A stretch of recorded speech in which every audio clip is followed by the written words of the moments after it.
Good afternoon. This is Clark Neighbors with BIS Commodities with the market recap for the week ending July 22nd, 2016.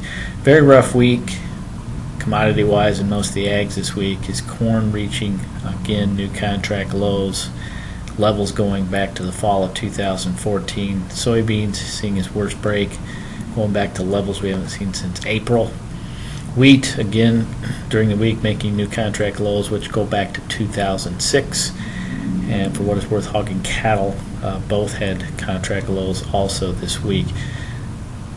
Interestingly enough, the dollar index reached the highest levels we've seen in a few months, and the stock market continues to look fairly strong. So the investment community seems to be peeling money away from the ag sector.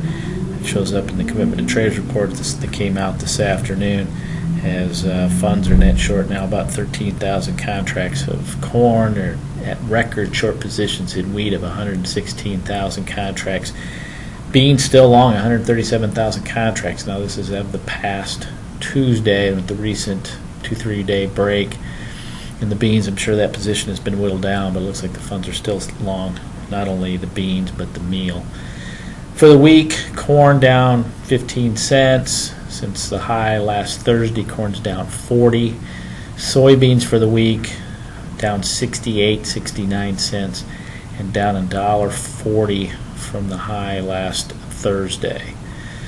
Weather systems and fund liquidation are the key situations in the market of recent. If you look back to a week ago or 2 weeks ago, many in the industry were watching what seemed to be, by many weather forecasts, of some dire heat that could extend into some of the longer term forecasts, which could have some impact not only on the pollination but the later growth stage in both corn and soybeans. Obviously that has not taken place, and there's been plenty of rain in the Midwest over the last week and a half. Most mornings you come in and there's a big blob on the radar screen. Anytime you see yellows and reds on the radar screen, the market takes a break. So that has forced some pretty good liquidation, stemming with, again today, with kind of a surprise backwards moving rain system overnight. It hit a lot of Wisconsin, Illinois, eastern Iowa. Market took a pretty big hit on the beans, thus reaching its lowest level since April.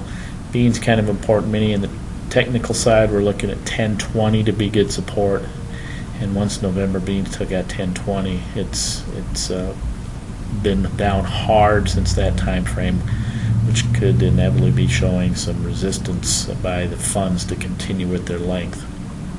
So number one, weather obviously has been very positive, and obviously that's going to be a talking point as we go into the latter part of the growing season here, as the market starts to discuss yields and potential production numbers. So keep in mind, August 12th is the first acreage and yield estimate we get from the USDA. That'll be interesting to see how things progress. I think many in the trade right now would be assuming something above 170 bushels on corn.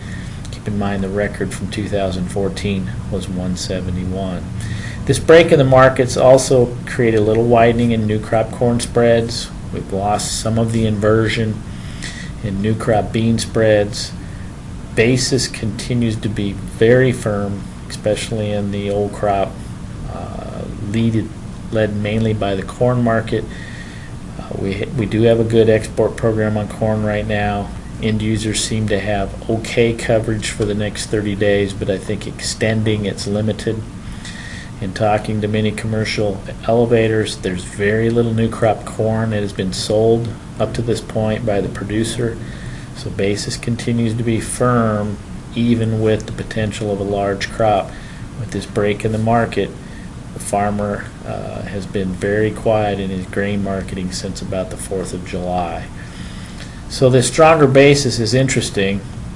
Keep in mind, as we go forward, there's going to be a lot of supply potentially coming to the market, and in some parts of the Midwest, especially the western corn belt, there's a lot of old crop grain that may need to move between now and harvest. So what kind of impact can that have on logistics and also basis going forward. We do have strong demand in both corn and beans right now, and that seems to be a supporting factor. But again, that's going to be interesting to watch to see how this progression takes place.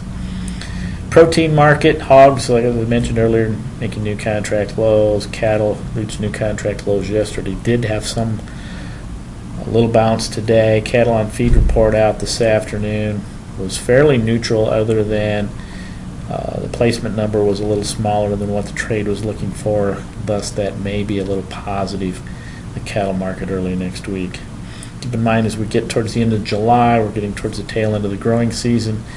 That could have some impact going forward from a seasonal standpoint, as you tend to have the grains slowly lose momentum, and in some cases the cattle market slowly gain some momentum. So if you have any questions on any of these markets, feel free to call us at BIS Commodities. Phone number in Cedar Rapids is 800-373-2525, or catch us on the web on biscommodities.com. With that, have a very nice weekend.